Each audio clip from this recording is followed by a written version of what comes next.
앞서 전해드린 것처럼 북한이 핵실험장 폐쇄 일정을 발표하면서 기자들을 초청하겠다고 밝혔죠. 하지만 국제원자력기구 등 전문가 초청에 대해서는 언급을 하지 않았습니다. 그 이유가 뭘까요? 전문가와 얘기 나눠보도록 하겠습니다. 김주환 정치안보 전문기자 나와 있습니다. 어서 오세요. 안녕하세요. 일단은 북한이 핵폐기라는 목표를 향해서 뭔가 실행에 들어갔다는 건 긍정적인 신호죠. 그렇죠. 예. 그 핵 비핵화라는 표현이 아직 더 어울릴 것 같습니다. 예. 사실 폐기까지 가려면 오랜 세월이 걸리고 복잡한 과정을 거쳐야 되는데 일단은 북미 정상회담 앞두고 자기들이 자발적으로 사전 조치다 이렇게 볼 수 있는 것이죠. 그 약간 설명이 필요한데 네. 지난달 4월 20일 날 노동당 전원회의 때 핵 관련해서 두 가지 입장을 밝혔거든요. 중장거리와 대륙간 탄도로켓을 시험 발사를 안 하고 예. 공화국 북부의 핵 시험장을 폐기하겠다라고 표현했습니다. 이 두 가지 의미는 이른바 과거 북핵 때 많이 사용했던 모라토리엄, 그러니까 핵실험 관련 중단을 잠정 중단하겠다 그런 것이죠. 그래서 이런 부분에 대해서 일단은 우리 청와대와 미 백악관이 높이 평가를 했습니다. 그렇지만 이 부분이 우리가 가장 현존하는 위협, 이미 만들어 놓은 핵무기, 이 과거 핵이라고 하는데 이 부분에 대한 언급은 아직 아니다 이렇게 정리할 수 있죠.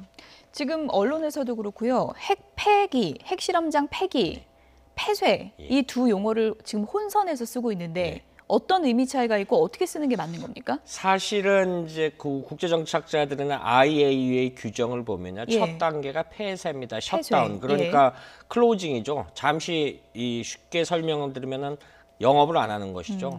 그 다음 것이 잠정 불능화. 예. 불능화 과정을 거쳐서 그다음에 폐기, 영어로는 디스맨틀먼트 뭐 이렇게도 표현을 예. 하는데 이 폐기라는 것이 지금 완벽히 모든 것을 핵시설을 없애는 단계. 그런데 지금 혼재돼서 사용을 하는데 북한은 그런 표현을 쓰는데 사실은 지금의 그 5월 23일부터 25일까지 날을 잡아서 오픈길 핵실험장을 폭파 방식으로 갱도를 무너뜨리겠다라는 거는 폐쇄라는 표현이 더 폐쇄. 적합한 조치입니다. 일단은 문을 닫는다. 그렇죠. 그런 의미로 보는 게 이제 맞다라고 얘기를 해주셨는데 날짜도 좀 봐야 될 것 같습니다. 23일에서 25일이라고 했는데 네. 시점이 오묘합니다. 한미 정상회담 끝나고 바르고 북미 정상회담 앞둔 딱 그 시점이잖아요. 그렇죠. 북한이 전통적으로 보면 핵 관련 대회할 때 그런 식의 어떤 의제 설정 이런 걸 굉장히 좀 잘합니다. 예. 왜냐하면은 나름대로 어떤 대미 전략 전문가 양성들인데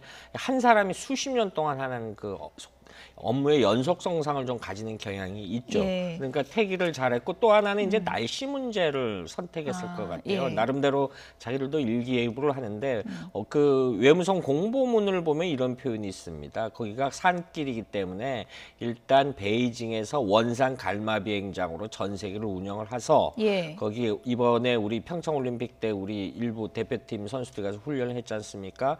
갈마 원산의 호텔에서 묵어서 특별 열차편으로 함경부터 길쭉은 이게 과거에 백무선이라는 열차가 다녔던 곳인데 저쪽 무산으로 연결되는 곳인데 예. 그곳을 열차를 해서 현장 취재를 가는 기자들은 특별 열차 안에서 숙박을 하겠다 이렇게까지 다 발표를 했어요. 예. 다시 말하면은 이제 만탑산 일대 워낙 우리 산악지대라기 보니까 그런 숙박시설 없으니까 그런 편의를 지키겠다. 그래서 이제 아무래도 비가 오고 나면 곤란이 일으키니까 북한의 입장에서 이걸 국제사회에 보여줘야 되니까 그 중에 23일부터 25일까지 하루를 해서 그 2008년도 영변 냉각탑 폭파했던 보다 굉장히 큰 묘의 폭파를 해서 국제사회에 전달하겠다 그런 의지를 표명한 것이죠. 그러니까 5개국 기자들 다 불러서 편의까지 제공하면서 이거 대대적으로 홍보하고 싶다 이런 의지가 읽히는데 중요한 부분은 전문가는 안 부르는 거잖아요.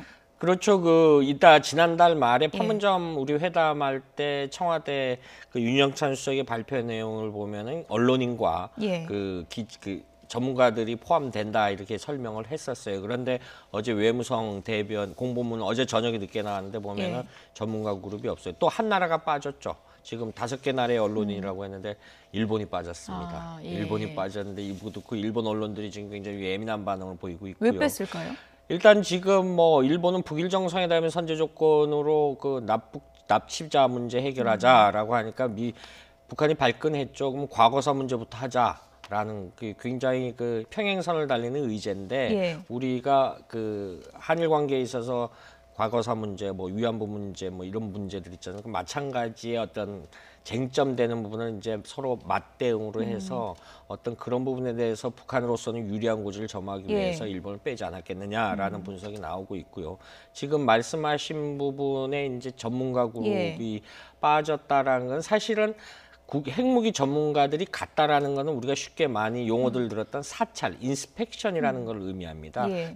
일반 기자들보다 보는 눈이 다르겠죠. 그렇죠. 이런 부분에 대니까 북한으로서는 이 부분에 대해서 굉장히 부담스러워했을 가능성이 큽니다. 왜냐하면은 이 풍계리 핵실험장이라는 것이 북한이 2006년부터 작년 9월 9일까지 6번의 핵실험을 했는데 사실은 정확한 데이터가 없어요. 그러니까 이 전문가 그룹들이 가서 보면은 북한에 대한 어떤 데이터를 확보할 수 있겠죠. 6차례 핵실험 예. 관련해서 데이터를 확보할 수 있으니까 이것이 나중에 북미 정상회담이나 북미 정상회담의 사실상 의제는 비핵화거든요. 추후 뭐 협상, 수속 회담 같을 때 북한이 불리하게 작용하지 않을까라는 분석들을 내놓고 있죠. 어찌됐든 간에 어제 발표문에는 그 전문가 그룹을 부르겠다라는 말은 없었습니다. 어쨌든 전문가가 가야 실험장 폐쇄하는 문제를 좀 더 꼼꼼하게 볼 수 있기 때문에 백악관에서는 좀 아쉽다는 얘기도 있고 일각에서는 진정성을 좀 의심해 봐야 되는 게 아니냐 이런 또 회의적인 시각도 있는 것 같습니다. 그렇죠. 백악관이 일단은 땡큐라는 표현을 그 예, 트럼프 대통령이 대통령이 올렸죠. 직접 본인의 예. 자신의 SNS를 하고 백악관 공식 입장이 나왔는데 단서가 달려 있었죠. 뭐냐면은 국제 전문가들에 의해 사찰 및 충분한 검증이 이루어질 수 있는 폐쇄가 북한 비핵화의 핵심 의제다. 그런데 예. 사찰과 검증에 대한 용어 설명이 잠시 필요합니다. 뭐냐면은 사찰이라는 거는 인스펙션 가서 보는 겁니다, 직접. 근데 예. 여기에 뭐 강제적 사찰 뭐 여러 가지 단계가 있습니다. 북한이 어떤 그 요구 자료 이외에 내놓는 거. 그 IAEA가 강제적으로 임의 장소에 어느 시간대 가서 보는 강제적. 예. 이 문제 때문에 사실 2000년대 2차 핵기가 발발했던 건데 사실은 그런데 서방 국가들이 북한 핵 문제에 대해서 뭐 그동안 정보가 있었겠죠. 그 뭐 비밀사, 기밀사, 신지 현장에 가서 본 걸 가지고 비교를 해보겠죠. 예. 이것이 검증입니다. 그래서 예. 과연 북한 너희들이 얘기했던 게 틀리다 맞다 이런 걸 판단하겠죠. 이런 과정을 없다라는 것이 백악관이 아쉬움을 표시를 한 거고요. 그런 사람들이 들어갔다라는 것은 북한이 이번에 그 풍계리 핵실험장을 폐쇄하겠다는 방식 폭파 방식입니다. 예. 폭파 방식인데 갱도 전문가들이나 폭파 전문가들이 가서 보면 폭약의 설치 위치, 폭약의 양, 뭐 비파괴라는 방식도 있는데 예. 그래서 이것이 전체를 다 폭파시키는 건지 일부를 포괄시키는 건지 이게 쇼잉인지 진정성이 있느냐 아니냐를 검증할 수 예. 있는 거죠. 그런데 북한이 이런 사람들을 이게 배제를 시킨 거죠. 언론은 일단 기자들은 그 현상 자체를 전달할 예. 수 있고 그 접근이 어느 정도 안 되니까 이런 여러 가지 부분에 대해서 백악관이 표현을 했다 이렇게 설명할 수 있는 거죠. 물론 환영할 일이지만 또 비판적인 시각도 필요한 거니까요. 지난 10년 전 2008년이죠. 영변 원자로 냉각탑 폭파 그때 단계랑 지금이랑 이번 폭파가 더 나간 단계인가요? 아니면 그때랑 비슷한 단계인가요? 훨씬 나간 단계는 훨씬 나간 맞습니다. 단계. 예. 그 북한이 이 비핵화에 대한 이행 의지를 첫걸음을 자기들이 북미 정상회담을 앞두고 이행 의지를 보여준다. 예. 과거에 비해서는 맞죠. 왜냐하면은 그 2008년도에 그 했을 때는 냉각탑 지금 저희 화면에 잠시 나타날 수도 있지만 저것이 이 영변 핵시설 단지인데 사실 냉각탑이 없어도 예. 핵 무기는 만들어낼 수 있고 저거는 플루토늄에 관한 겁니다. 예. 우라늄과 천연 우라늄 같은 경우는 쉽게 말해서 저희 스튜디오 한 2배만한 공간에 원심 예. 분리기 2,000개 갖다 놓고 1년 동안 돌리면요. 핵무기 한 5개 만들 수 있다라고 그렇습니까? 합니다. 예. 그런데 북한은 천연 우라늄이 매장에 많은 국가죠. 그런데 지금 영변 핵기지는 플루토늄 생산만 공개된 곳이고 비공개 시설물이 굉장히 많을 것이다라고 추정을 하는 것이죠. 그런 의미에서 또 북한이 6차 핵실험까지 했다. 그 핵실험장을 어쨌든 간에 자발적으로 폐쇄하겠다라는 건 2008년도에 비해서 굉장히 진일보했다. 그래서 앞서 다시 설명드리면 청와대와 백악관이 환영한다 이런 논평이 나올 수 있는 근거 중에 하나가 되는 겁니다. 어쨌든 뭐 북미 정상회담을 앞두고 상당히 좀 긍정적인 기류가 형성되는 것만은 분명해 보입니다. 지금 보시면 이제 김정은 국무위원장이 핵실험장 폐쇄를 결정했다고 하니까 트럼프 미국 대통령이 땡큐, 고맙다 이런 표현을 썼어요. 네. 그리고 대단히 영리하고 네. 관대하다 이런 형용사를 썼습니다. 그리고 굉장히 강경파로 알려져 있는 존 볼턴도요. 선의의 손짓일 가능성이 있다라고 일단은 긍정적인 평가를 그렇죠. 했습니다. 북미 회담 앞두고 일단은 좋은 기류는 형성된 건 맞잖아요. 그렇죠. 예. 그 비핵화에 대한 이제 북한이 자발적인 위치를 보여주니까 어떤 점인데 트럼프 대통령의 지금의 어떤 과거 전임 미국 대통령들에 대한 비핵화 접근 방식하고 다른 것이 미국 언론들이 쓰는 게 go big strategy라는 표현을 씁니다. 큰 거를 전략으로 해서 무조건 나아간다. 그래서 과거의 일상화된 접근 방식하고는 트럼프 대통령이 전혀 다른 방식을 보여주고 있거든요. 역시 존 볼턴 안보보좌관 역시 PBI라는 용어를 썼다가 다시 뒤로 약간 다소 물러져서 예. 했다가 쉽게 말해서 북한으로 하여금 좀 당황하게끔 만들죠. 그래놓고 CVID 방식으로 다시 갔다가 또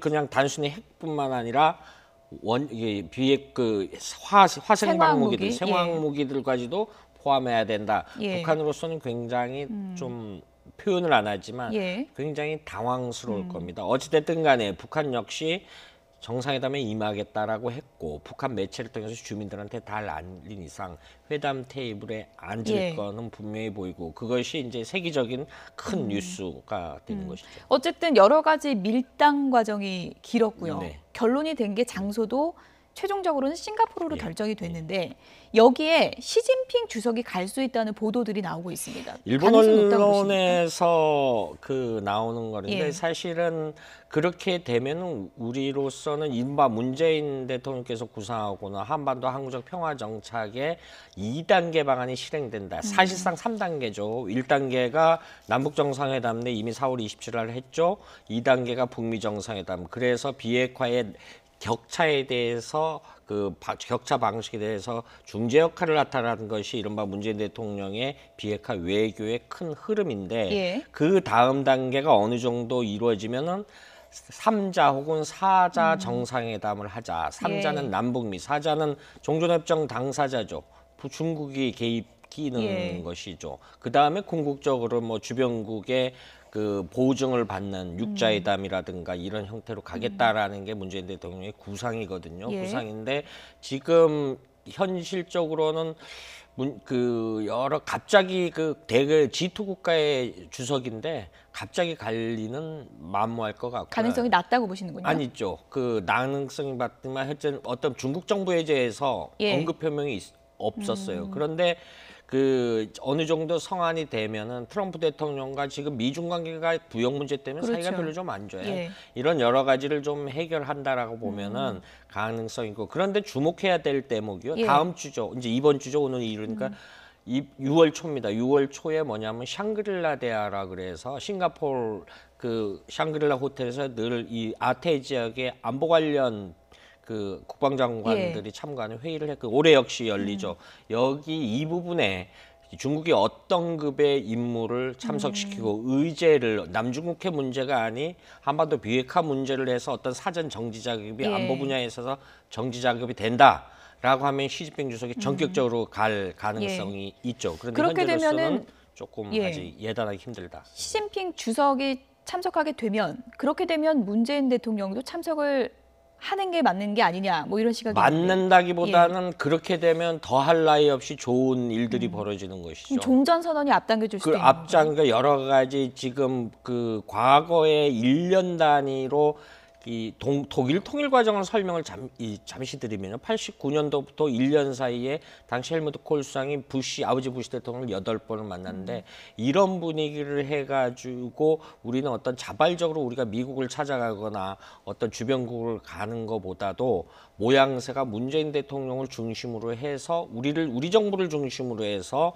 주변국들이 의제를 수렴하는 그런 형태가 되기 때문에 예. 지금 만약에 시진핑 주석이 싱가포르에 방문을 하고 문재인 대통령이 급거 날아간다라면은 사자 회담이 성사돼서 예. 거기서 좀 기분 좋게 우리 정부는 올 연말까지 종전 선언을 예. 하면은 그것도 빠르다라고 했는데 그런 어떤 타임 스케줄이 굉장히 빨라지는 것이죠. 그러니까 그건 다시 말하면은 한반도 평화 정착을 위한 기반 다지는 것이 빨라지고 더 튼튼해진다 이렇게 설명할 수 있는 것이죠. 북미회담의 판이 커질지는 좀 이제 지켜봐야 될 대목인 것 같고요. 북한이 지금 미국에게 원하고 있는 게 체제 보장 아니겠습니까? 이것과 관련해서 이제 문정인 특보 발언이 상당히 좀 관심을 끌고 있는데 평양 맥도널드, 평양 트럼프 타워 이런 걸 언급했습니다. 사실은 이제 합영 회사 북한이 2000년도에 이제 외자 유치해서 합영법이 있습니다. 미국 자본을 끌이겠다라고 하는데 그것이 어떤 경제 자본이 들어가면 그 해당 국가에 대해서 자기네 특히 미국이란 나라가 자기네 사기업이 들어갔는데 그 나라를 제재하거나 그럴 순 없겠죠. 그럼 역으로 보면 북한에 대해서 보면 안전장치를 마련하는 것이죠. 사실 과거 2000년대 중반에 실제 그 예를 들어 제재 국면이 아닐 때 평양에서 아메리칸 익스프레스 카드 유명한 카드죠. 이 다 사용했습니다. 2000년도 제가 평양에 갔을 때도 했고 뭐 JCB나 비자 이런 카드를 다 사용을 했고 북한이 공식 외화 그 거래가 유로한데 북한 기업들이 달러를 더 좋아했어요. 더 좋아했는데 지금 그런 것이 보다 성환된 그 이렇게 설명을 우리